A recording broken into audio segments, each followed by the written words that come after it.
एक ऐसा भूतिया बॉक्स जिसमें कैद है एक शैतानी आत्मा। क्या होगा अगर इस बॉक्स से वो आत्मा आजाद हो जाएगी? यही देखेंगे हम आज की कहानी में। नमस्ते दोस्तों, मेरा नाम है किरण और आप देख रहे हैं हॉरर बॉक्स हिंदी।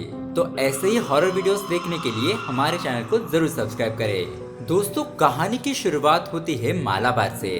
वहाँ पर हम रहने वाले जीव की डेथ को देखते हैं। ये कोचीन में रहने वाले और आखिरी जीव थे और भारत के ओल्डेस्ट ग्रुप ऑफ जीव के मेंबर थे। अब दोस्तों, उनके अंत्यविधि में एक आदमी आया हुआ था जिसका नाम था मूसा। दोस्तों, वो पुरानी और एंटीक चीजों को बेचने का काम करता था। अब जीव के घर में उसे बहुत सारी चीजें बेचने लायक दिख जाती है। वहाँ पर काफी सारी पुरानी चीजें पड़ी हुई थी जो कि बहुत ही ज्यादा महंगी और एंटीक थी, जिसकी अच्छी खासी कीमत मिल सकती थी। वहाँ पर दोस्तों एक अजीब सा दिखने वाला बॉक्स भी था। अब मूसा जैसे तैसे करके उन सारी चीजों को चुरा कर अपनी दुकान पर लेकर आता है। यहाँ हम देखते हैं कि मूसा के स्टोर पर और भी कुछ वर्कर्स काम करते थे, जिसमें से कुछ रात में भी स्टोर में रुकते थे। मूसा उन लोगों को सारी एंटीक चीजें उनके साथ साथ वो अजीब सा दिखने वाला बॉक्स भी देकर अपने घर चला जाता है। अब दोस्तों यहाँ से सीन शिफ्ट होता है और हम मुंबई का नजारा देखते हैं। यहाँ पर हम एक कपल को देखते हैं जिसमें लड़के का नाम था रंजन और लड़की का नाम था प्रिया। दोस्तों, रंजन की बात करें तो वो एक न्यूक्लियर वेस्ट मैनेजमेंट स्पेशलिस्ट है। इसके बारे में बताया जाए तो वो न्यूक्लियर वेस्ट जो कि बहुत ही ज्यादा डेंजरस होता है, उसे कैटेगरी के हिसाब से अलग अलग करके उसकी पैकेजिंग और ट्रांसपोर्टेशन करनी पड़ती है। यहाँ पर हमें रंजन और प्रिया की बातों से पता चलता है कि रंजन को कोचीन में प्रमोशन के साथ साथ 2 साल की ट्रांसफर भी मिली थी। अब उन्हें 2 साल के लिए मुंबई कोचीन में रहने के लिए जाना पड़ेगा। लेकिन इस बात को लेकर प्रिया काफी टेंशन में थी क्योंकि उसके सारे रिश्तेदार और पेरेंट्स मुंबई में रहा करते थे। और दोस्तों, प्रिया के पेरेंट्स असल में रंजन और प्रिया की शादी से खुश नहीं थे और इसका सबसे बड़ा कारण ये था कि रंजन एक क्रिश्चियन था। अब इस बात को लेकर प्रिया भी टेंशन में रहती थी। दोस्तों, उसके बाद हम मूसा की दुकान को देखते हैं। स्टोर में मूसा के एक वर्कर को वो अजीब सा बॉक्स दिखाई देता है। वो बॉक्स बहुत ही ज्यादा अट्रैक्टिव लग रहा था। अब वो आदमी उस बॉक्स को लेकर ओपन करने की कोशिश करता है, लेकिन दोस्तों शॉप का माहौल बहुत ही ज्यादा डरावना हो जाता है। तभी वहाँ पर कोई सुपर नेचुरल पावर आकर उस पर अटैक करती है और उसे मार देती है। मतलब कि दोस्तों उस बॉक्स में ऐसा कुछ है जो कि बहुत ही ज्यादा खतरनाक है। उसके बारे में हमें आगे पता चलेगा। अब दोस्तों उसके बाद हम देखते हैं इंस्पेक्टर अहमद को, जिसे कि इस वारदात का इन्वेस्टिगेशन करने का काम मिला है। अब वो यहाँ पर आकर इन्वेस्टिगेशन को शुरू कर देता है, लेकिन वो उस आदमी की बॉडी को देखकर बहुत ही ज्यादा शॉक हो जाता है क्योंकि उस वर्कर की बॉडी काफी भयानक तरीके से संदूक में मोल्ड करके रखी हुई थी। यहाँ हम दूसरी तरफ रंजन को देखते हैं जो कि कंपनी में पहुंच जाता है, जहां पर उसे अपने काम की ब्रीफिंग मिलती है और इन्फॉर्म किया जाता है कि कोचीन से रेडियो एक्टिव मटेरियल का ट्रांसपोर्टेशन की पूरी जिम्मेदारी उसकी होगी और ये काम काफी सावधानी से करना होगा। यहाँ दूसरी तरफ हम एसीपी शब्बीर मोहम्मद को देखते हैं। उनके पास भी न्यूक्लियर वेस्टेज पर नजर रखने की ड्यूटी थी क्योंकि दोस्तों इस न्यूक्लियर ट्रांसपोर्टेशन को लेकर काफी ज्यादा प्रोटेस्ट भी हो रहा था। उसके बाद हम देखते हैं रंजन और प्रिया फाइनली एक बहुत ही बड़े बंगले में शिफ्ट हो जाते हैं। लेकिन यहाँ पर आने के बाद भी प्रिया का बिल्कुल भी मन नहीं लगता, जिसके चलते वो घर का इंटीरियर चेंज करने का सोचती है। अब ऐसे में उनके नए पड़ोसी नंबियर और उनकी बेटी रमा उनकी नाती एमू से जान पहचान हो जाती है और उनका यहाँ पर डॉगी भी था जिसका नाम था जार। अब दोस्तों रंजन जो कि क्रिश्चियन था वो अपने फादर सैमुअल को अपने घर पर इनवाइट करता है। दोस्तों इन्होंने ही रंजन को उसके पेरेंट्स के गुजर जाने के बाद पाला था। उसके बाद हम देखते हैं कि प्रिया अपने घर के लिए शॉपिंग करने के लिए निकल जाती है। अब वो मूसा की शॉप पर पहुंच जाती है। तभी वहां पर उसकी नजर उस बॉक्स पर पड़ती है। उसे वो बॉक्स बहुत ही ज्यादा अट्रैक्टिव लगता है, जिसके बाद वो उसे खरीद कर अपने घर ले जाने का फैसला कर लेती है। अब प्रिया घर पहुंच जाती है और वो उस बॉक्स को खोलने लगती है। प्रिया को उस बॉक्स में एक कपड़े में बंधा हुआ बाल, एक बॉटल और एक वुडन डॉल मिलती है, जिसके अंदर काफी सारे कीले लगी हुई थी। तभी वो उसमें से एक पिन निकालकर फेंक देती है। अब क्या था, उस बॉक्स में से अजीब सी रोशनी निकलती है और वो प्रिया को पजेस कर लेती है। उसके बाद वो वहीं पर बेहोश हो जाती है। अब रात में जब रंजन घर पर आता है तो वो देखता है कि घर में बहुत ही ज्यादा अंधेरा है। तभी अचानक बहुत ही अजीब तरीके से प्रिया उसके सामने आ जाती है, जिससे रंजन काफी ज्यादा डर जाता है। लेकिन दोस्तों वो उसको इग्नोर कर देता है। अब दोस्तों अगले दिन हम देखते हैं कि घर के अंदर पैरानॉर्मल एक्टिविटी होना शुरू हो जाती है। अब वो आत्मा प्रिया को डराने लगती है। घर के अंदर प्रिया को बाथरूम के मिरर में एक लड़की की आत्मा दिखाई देती है, जिसे देखकर प्रिया बहुत ज्यादा घबरा जाती है। उसके बाद प्रिया यहाँ पर रंजन को सारी बातें बताती है, लेकिन वो उसका वहम समझकर उसे आराम करने के लिए कहता है। अब दोस्तों रात के ठीक 2 बजे थे। तभी रंजन को छत पर किसी की आवाजें आने लगती है और रंजन उस आवाज को देखने के लिए छत पर जाने लगता है, लेकिन तभी वो गिर जाता है। अब अगली सुबह हम देखते हैं कि इसकी जांच करने के लिए वो शब्बीर अहमद को बुलाता है, जहां पर वो रंजन से मिलकर कहता है कि शायद वहां पर कोई जानवर होगा और ये पुराना घर है, इसलिए यहाँ की टाइल्स की वजह से उसे आवाजें सुनाई दी होगी। इस हवेली का सामान थोड़ा पुराना हो गया है, इसलिए आप नीचे गिर गए होंगे, चिंता करने की कोई बात नहीं है। और इतना कहकर वो इंस्पेक्टर वहाँ से निकल जाता है। लेकिन दोस्तों रंजन को ये बात हजम नहीं हो रही थी, तो वो अगले ही दिन फादर्स को अपने घर पर बुलाता है, जहाँ पर उन्हें रंजन सारी बातें बताता है। जैसे ही फादर इस घर में एंटर करते हैं, उन्हें भी यहाँ पर निगेटिव एनर्जी महसूस होती है। तभी यहाँ दोस्तों प्रिया को वार्डरोब में वही लड़की की आत्मा दिखाई देती है और वो जोर जोर से चिल्लाकर वहाँ से भागते हुए बेहोश हो जाती है। रंजन और फादर प्रिया को हॉस्पिटल लेकर जाते हैं। अब फादर ने तो रंजन के घर के अंदर उस बॉक्स को देख लिया था, तो वो रंजन से उसके बारे में बात करते हैं। फादर कहते हैं कि वो एक डीबग बॉक्स है, इसके अंदर उस आत्मा को कैद किया जाता है जो कि बहुत ही ज्यादा बेचैन होती है, और ये जो क्रिया है वो पुराने जमाने में की जाती थी। इस बॉक्स को कभी भी खोलना नहीं चाहिए, क्योंकि अगर ऐसा हुआ तो वो आत्मा किसी के भी शरीर को अपने वश में कर सकती है। दोस्तों उसके बाद फादर इस बॉक्स की फोटो को हिब्रू लैंग्वेज जानने वाले प्रोफेसर को सेंड कर देते हैं। फिर वो प्रोफेसर उसका ट्रांसलेशन करके रिकॉर्ड करते हुए एक प्रीस्ट का भी डिटेल फॉरवर्ड कर देता है, जिससे कि उनकी मदद हो सके। दोस्तों उसके बाद रंजन उस प्रीस्ट से मिलने के लिए फौरन मुंबई के लिए रवाना हो जाता है। तब रंजन प्रीस्ट और उसके बेटे मार्कस को सारी बातें बताता है। यहाँ पर वो प्रीस्ट कहता है कि ये पॉसिबल ही नहीं है कि वो डिबग से निकली हुई आत्मा ऐसे ही किसी को पजेस कर दे, क्योंकि ये जो स्पिरिट होती है वो मेंटली अनस्टेबल या फिर वीक इंसान को ही पजेस कर पाती है। तभी दोस्तों रंजन को प्रिया का कॉल आता है और वो उसे गुड न्यूज देती है कि वो प्रेग्नेंट है। तभी प्रिस्ट को सारा खेल समझ आ जाता है।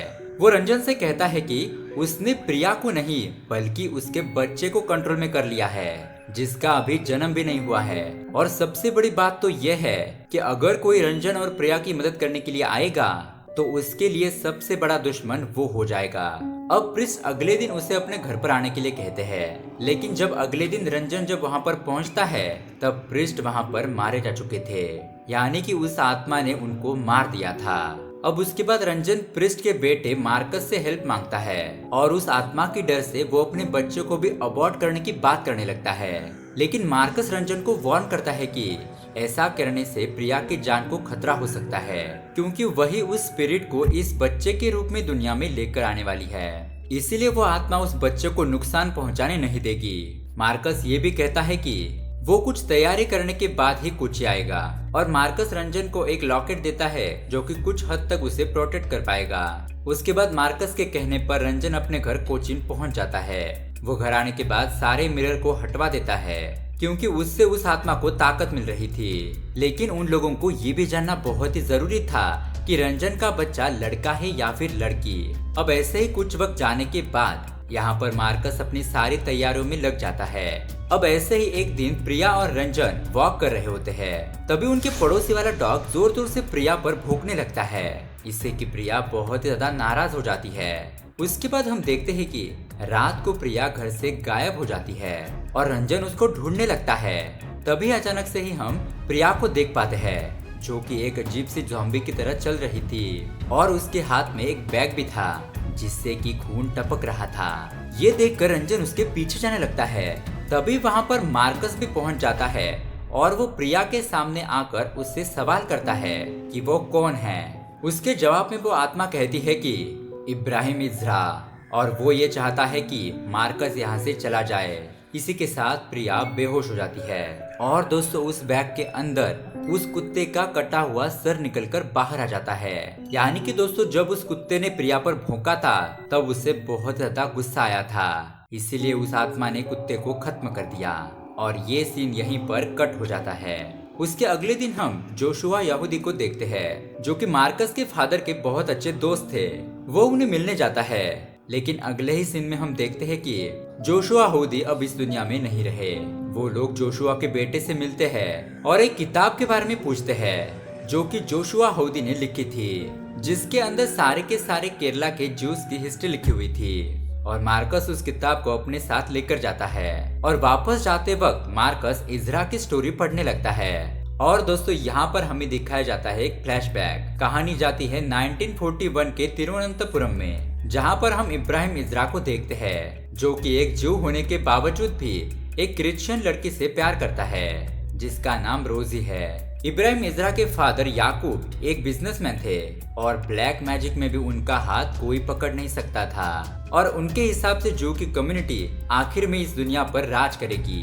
उसके बाद हम देखते हैं कि इब्राहिम रोजी से शादी करने की बात अपने पिता याकूब से करता है, लेकिन उसके पिताजी साफ साफ मना कर देते हैं। उसके अगले दिन ही रोजी को पता चलता है कि वो अब प्रेग्नेंट है, लेकिन वो किसी को इब्राहिम का नाम बिल्कुल भी नहीं बताती।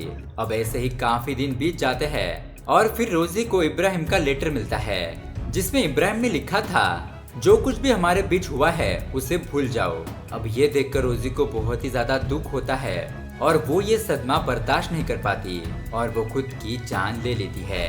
अब रोजी के रूम में उसके फादर को इब्राहिम का लेटर मिलता है। उसे देखकर सारे गांव वाले इब्राहिम का बदला लेने के लिए एक रात जब इब्राहिम इज़रा अपने फादर के साथ गांव पर आता है तो वो सारे के सारे गांव वाले मिलकर उनको घेर लेते हैं और बहुत ज्यादा मार कर जख्मी कर देते हैं। उसके बाद याकूब अपने बेटे को अस्पताल ले जाता है और डॉक्टर्स कहते हैं कि अब इब्राहिम नॉर्मल जिंदगी नहीं बिता पाएगा। ये सुनकर याकूब ब्लैक मैजिक की मदद से इब्राहिम इज़रा के स्पिरिट को एक बॉक्स में कैद कर लेता है और उसकी लाश को समंदर में फेंक देता है। इसी के साथ वो सारे गांव वालों को गुमराह करने के लिए एक पुतले को इब्राहिम की बॉडी कहकर जमीन में दफना देता है। अब ऐसा करने के पीछे याकूब का मोटिव ये था कि अगर सारी ज्यू कम्युनिटी खत्म हो गई तब भी कभी ना कभी ये स्पिरिट वापस आकर ये सारे के सारे क्रिश्चियन कम्युनिटी और इस दुनिया से अपना बदला जरूर लेगी। दोस्तों इसी के साथ हम प्रेजेंट में वापस आते हैं और फादर सैमुअल अस्पताल में स्पेशल केस बोलकर प्रिया के बच्चे का जेंडर पता कर लेते हैं। यहाँ दूसरी तरफ एसीपी फादर को उस कुत्ते की लाश के पास प्रिया की पायल मिलने की बात बताता है। उसके बाद दोस्तों फादर सैमुअल डीसीपी की मदद से और इब्राहिम इज़रा की कब्र खोद कर ये कंफर्म कर लेते हैं कि सच में इब्राहिम इज़रा की जगह पर पुतले को दफना दिया गया था। यानी कि किताब के अंदर जो भी लिखा हुआ था वो बिल्कुल भी सच था और वो आत्मा और कोई नहीं बल्कि इब्राहिम इज़रा की ही आत्मा थी।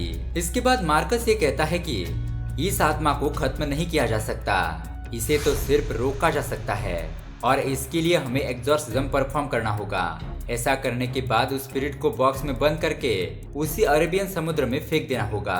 अब रात में जब रंजन अपने घर पर वापस आता है तो उसे प्रिया वहां पर अपने कमरे में पजेस स्टेट में दिखाई देती है और तभी अचानक एसीपी रंजन को मारकर बेहोश कर देते हैं। और दोस्तों यहाँ पर आता है बहुत ही बड़ा ट्विस्ट। असल में दोस्तों जिस रात प्रिया ने उस कुत्ते को काट दिया था तो उस जगह पर इब्राहिम इज़रा की आत्मा ने प्रिया की बॉडी को छोड़कर रंजन की बॉडी को पजेस कर लिया था, क्योंकि दोस्तों वो भी काफी मेंटली वीक हो गया था, जिसका ये कारण था कि रंजन को बचपन में उसके माँ बाप का प्यार नहीं मिला था और इसी कारण से वो बहुत दुखी महसूस करता था। इसके साथ एक और रीजन था इब्राहिम की आत्मा को उसके सारे के सारे शहर को यानी कि सारी दुनिया को तबाह करना है और ऐसा करने के लिए रंजन उसकी मदद कर सकता था क्योंकि उसके पास न्यूक्लियर वेस्टेज की एक्सेसिबिलिटी थी। और उस रात जब मार्कस ने प्रिया को सवाल किया था तब रंजन ही प्रिया के पीछे से आवाज देता है, यानी कि जब मार्कस ने प्रिया से सवाल किया था